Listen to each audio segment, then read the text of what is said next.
There is a strange tragedy that unfolds in the lives of most men. It is not a tragedy of circumstance, nor a failure of ambition, but a tragedy of timing.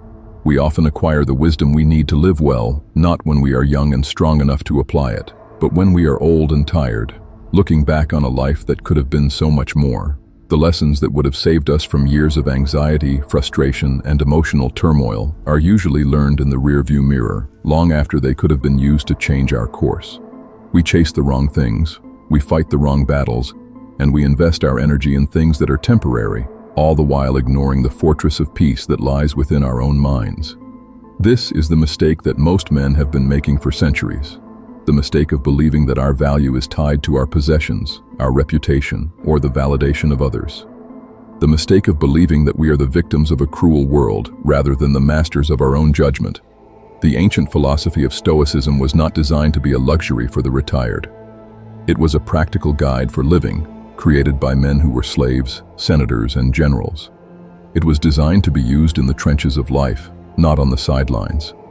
The lessons they left behind are not philosophical curiosities, but survival tools for the male psyche in a chaotic world. In this video, we are going to dissect 8 of these brutal, necessary lessons. These are the lessons that the most successful, peaceful, and resilient men learn, usually far too late in their lives. We are going to explore why you must see through the illusion of control, why your actions are the only thing that truly defines you, and why the constant pursuit of more is a recipe for a life of quiet desperation. We are going to look at the walls you have built around your own mind and show you how to tear them down. Let us begin. The first lesson, the foundational cornerstone of all Stoic thought, is the absolute, unwavering distinction between what is in our control and what is not. Men, especially in their youth, are conditioned to be conquerors. We are told that with enough force, intelligence, or willpower, we can bend reality to our desires.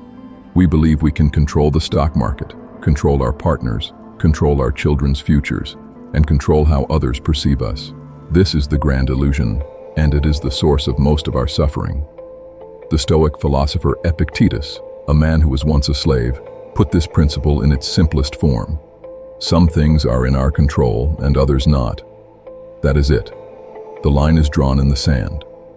What is within our control are our opinions, our impulses, our desires, or our aversions. In short, everything that is our own doing. What is not within our control are our bodies, our property, our reputation, our political power, our wealth, and the actions of others. The modern man is bombarded with messages that tell him he must hustle harder, grind, and dominate to achieve what he wants. This is a setup for failure. The grind mentality often ignores the fundamental unpredictability of the universe. You can train for a marathon every day and still get hit by a car. You can invest all your savings wisely, and a global pandemic can wipe out a significant portion of it. You can be the perfect partner, and your partner can still leave. This is not a philosophy of passivity. It is a philosophy of liberation. When you shift your focus from trying to control external events to master your own mind, you reclaim your power. The only thing you control is your reaction to the event. You can choose to be resentful and angry that you were injured, or you can focus on the rehabilitation within your power. You can choose to panic about your lost wealth, or you can focus on what you can do next to rebuild. The external world is a chaotic storm, but the internal world, the place where your judgments reside, can be a fortress of calm. Learning this lesson early is the difference between being a victim of the world and a master of yourself. When we realize we only own our mind, we stop wasting precious energy on things we don't own. The second lesson men learn too late is the sheer immeasurable value of their attention. In the modern world, attention is the most valuable currency. Every corporation, every social media platform, every news outlet is competing for it. They want your focus because it is the gateway to your wallet, your allegiance, and your peace of mind. Men are particularly vulnerable to this because of our natural tendency toward ambition and competition. We are drawn to the flashy, the loud, and the dramatic. We live in a society that glorifies multitasking, but the Stoics understood the power of concentration. They understood that your soul takes on the color of your thoughts. If your attention is constantly scattered, flickering from a stressful work email to a shocking news headline to a status update from an old acquaintance, your mind becomes a chaotic, fragmented mess. You lose the ability to think deeply, to connect meaningfully, and to act decisively. Seneca, the great Roman Stoic, lamented the wasting of time, saying, "It is not that we have a short time to live, but that we waste a lot of it." He wasn't just talking about killing time. He was talking about the dissipation of focus. Every time you mindlessly scroll through a news feed, you are giving away a piece of your life. Every time you react with outrage to a comment from a stranger, you are squandering your mental energy on something that is utterly indifferent to you. The late lesson is that your life is the sum total of where you place your attention. If you place it on trivialities, your life will be trivial. If you place it on fears and anxieties, your life will be fearful. If you place it on envy and comparison, your life will be bitter. The wise man guards his attention as a soldier guards a fortress. He chooses what to focus on with the same discipline that a gardener tends to his plants. He knows that a mind consumed by politics he cannot influence, gossip about celebrities he will never meet, and fears of the future he cannot control, is a mind that has lost its way. The lesson is to pull your attention back from the noise and direct it toward what is meaningful, useful, and good, toward your craft, your family, your personal growth, and the present moment. The third lesson, and perhaps one of the most painful to learn, is the tyranny of social validation. From a young age, men are taught to crave the approval of others. We want to be seen as successful, powerful, attractive, and strong. We live for the applause, the promotion, the social media likes, and the envious glances from our peers.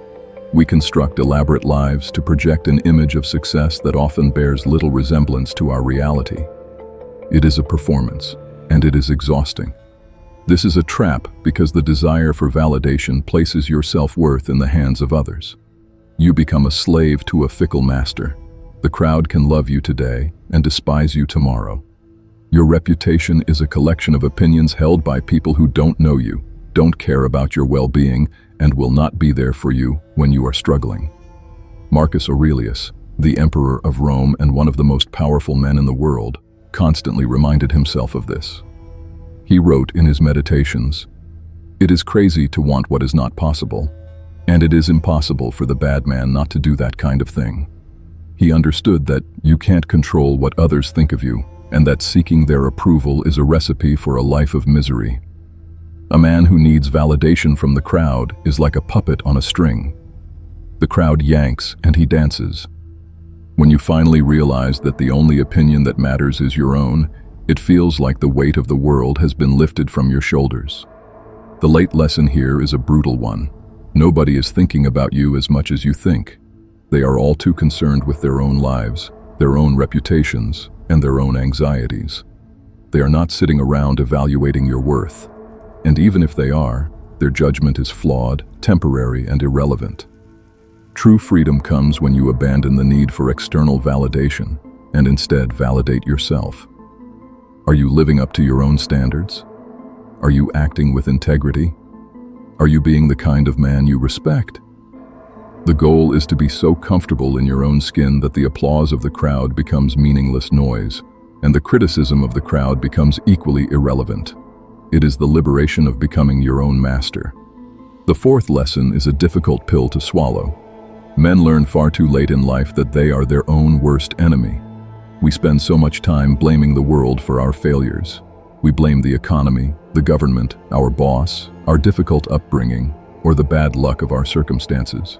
But the Stoics teach us that the primary source of our frustration, anger, fear, and unhappiness is not the events themselves, but our judgments about them. Epictetus famously said, "Men are disturbed not by things, but by the views which they take of them." This is the core of Stoic psychology. It means that our emotional response to a situation is not a direct result of the situation, but the result of the story we tell ourselves about the situation. If you get cut off in traffic, the event is neutral. It is your judgment that this person is an idiot who disrespects me that causes your anger. It is your opinion that this is an unbearable injustice. Without that judgment, it's just a car moving in front of you. We suffer more in our imagination than in reality. We catastrophize. We tell ourselves that if we lose our job, our lives are over. If we are rejected by a woman, we are worthless. If we fail at a project, that we are a failure. Our minds are incredibly powerful storytellers, but they are often terrible storytellers, spinning narratives of doom and despair that keep us small and frightened. The enemy is not the job loss, it's the fear of it. The enemy is not the rejection, it's the feeling of inadequacy we attach to it. When we realize this, we take our power back. We start to challenge the narrative. Instead of saying, "This is a disaster," we can say, "This is a difficult situation, but I can handle it. What is within my control right now?" The problem is not the thing that happens to you, it's how you react to it. Until a man learns that he is the primary author of his own misery, he will forever be a prisoner to his circumstances, waiting for the world to change so he can feel better.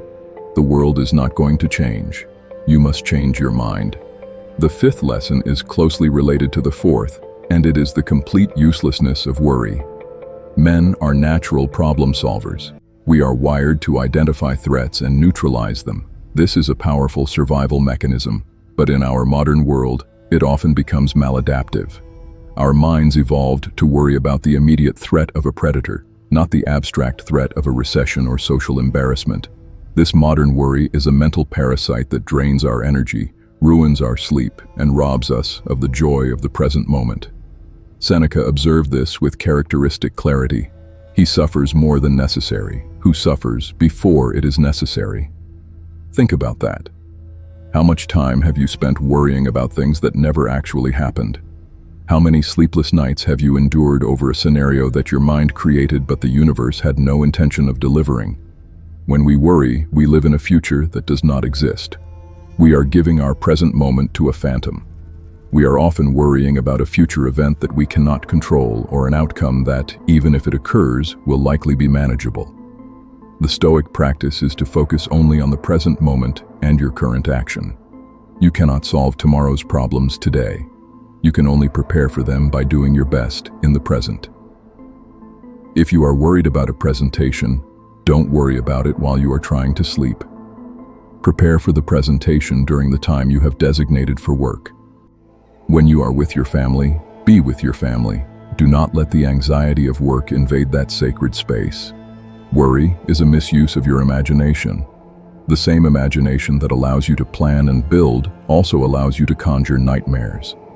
The wise man uses his imagination to visualize potential problems so he can prepare contingencies. He then releases them. He does not feed the anxiety. The late lesson here is a profound one.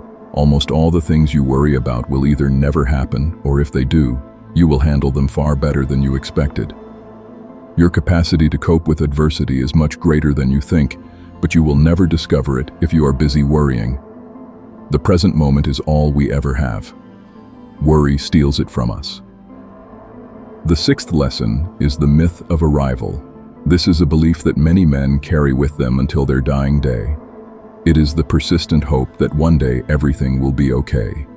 We believe that once we reach a certain milestone, a specific income, a house, a partner, a level of fitness, or a social status, that we will finally be happy, that we will finally be able to relax, that we will finally feel complete. We postpone our happiness and live in a constant state of not yet. This is a tragic delusion. If you cannot be happy with what you have now, you are not likely to be happy with more. The human mind is a master of what is called the hedonic treadmill. When you achieve a goal, your brain briefly releases a pulse of dopamine, you feel a moment of satisfaction, and then your expectations reset.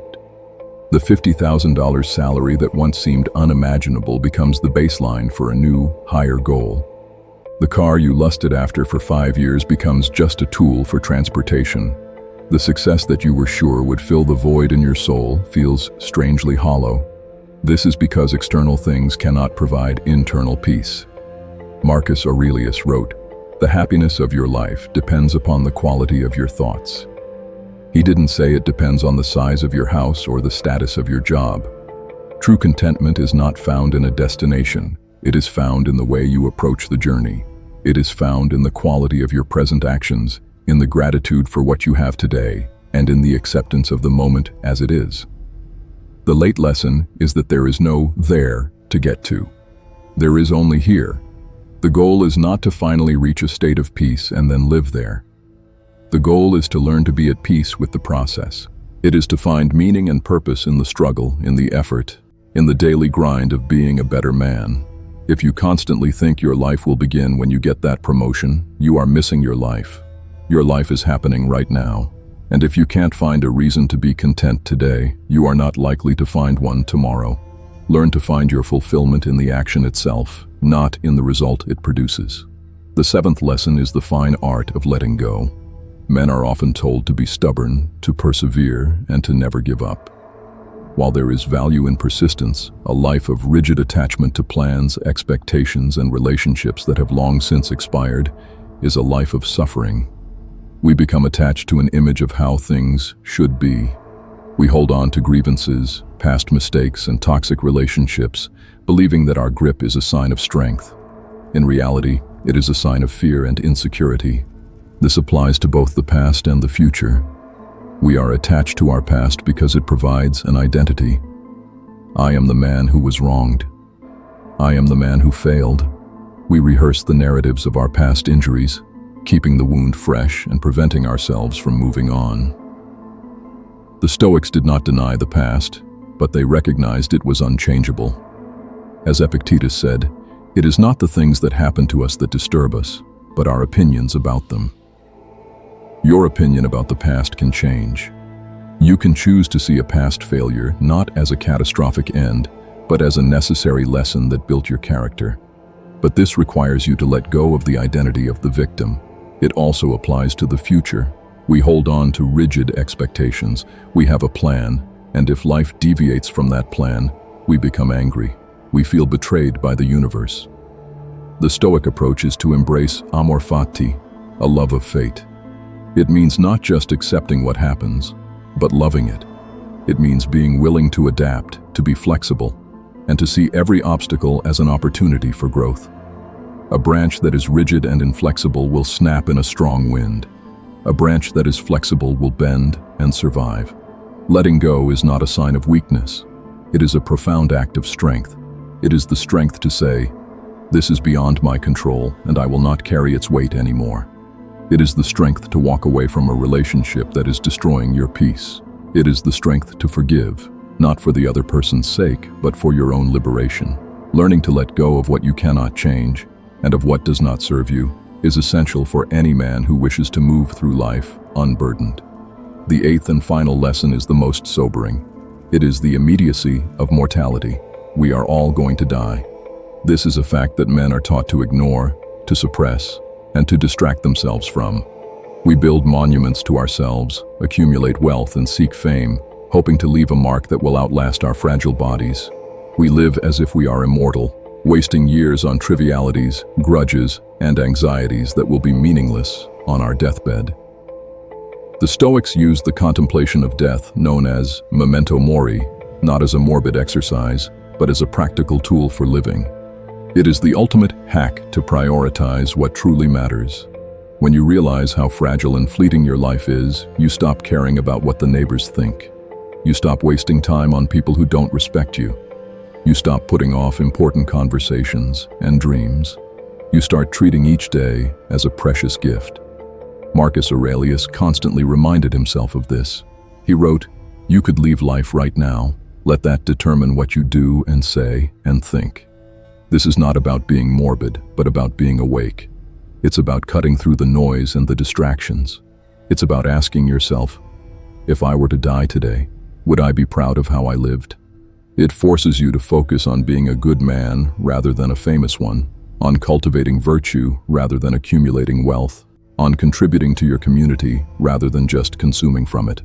Men learn this lesson too late, often when they are faced with a health scare or the death of a loved one.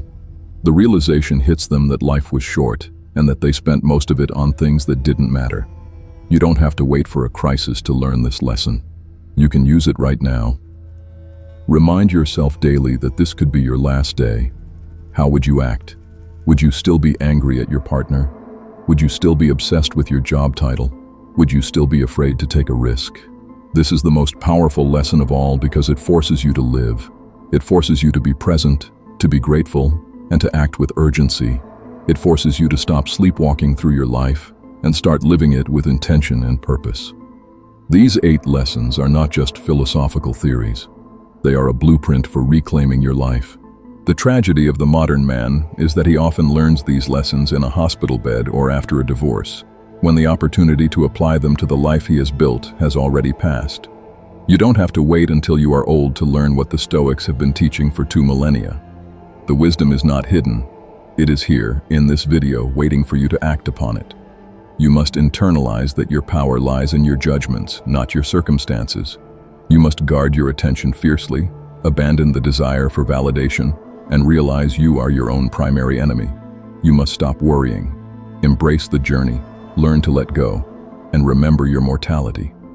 This is the path to a resilient mind, to a meaningful life, and to becoming the man you were meant to be.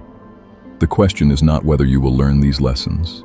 Life will teach you them one way or another. The question is whether you will learn them now, while you still have time to build a life of strength, peace, and purpose, or whether you will wait until it is too late, looking back on a life of quiet desperation, filled with the regret of what could have been. The choice is yours. The time is now. Go and act like it.